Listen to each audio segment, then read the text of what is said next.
Et coucou, cher art journaliste, c'est Marie de l'âme du féminin. Aujourd'hui, je voulais te parler du flow créatif et plus exactement d'arrêter de rechercher absolument cet état pour passer à l'action dans ton carnet, dans ton art journal ou dans ton art en général.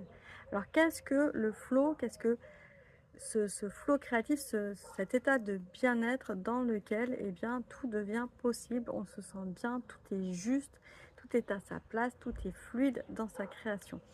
J'ai moi-même eu quelques moments comme ça dans lesquels je me suis sentie hyper bien, où tout était aligné, où tout se faisait correctement, c'était fluide.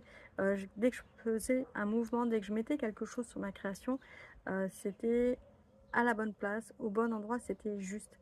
Mais ce moment de création, c'est très rare, cet état-là de création. Et si on se dit qu'il faut toujours être dans cet état-là pour commencer un nouveau projet, ben on commence rien du tout. Parce qu'en vrai, cet état, on ne l'atteint qu'une fois qu'on est déjà en mouvement, qu'on a déjà eu l'impulsion de s'y mettre.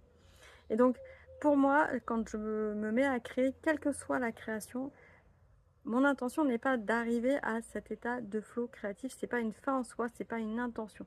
C'est génial quand ça se produit, mais des fois, effectivement, la création, ça peut être aussi douloureux.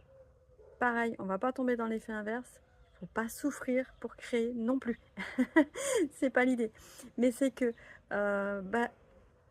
comme un pianiste qui va faire ses gammes tous les jours pour pouvoir après apprendre à jouer de façon de plus en plus fluide avec le temps, eh bien nous, art journalistes, artistes, il faut prendre aussi régulièrement ses pinceaux, ses crayons, même si il y a des fois on a moins envie, ou des fois il y a des choses qui vont nous déranger, nous trotter dans la tête. C'est pas grave en fait. C'est le fait de répéter le geste, et parfois c'est là où cet état de flow va émerger un peu de sortie de nulle part, et c'est ça qui va être magique, parce que on peut pas le produire, ou c'est très rare de pouvoir mettre toutes les conditions pour le produire.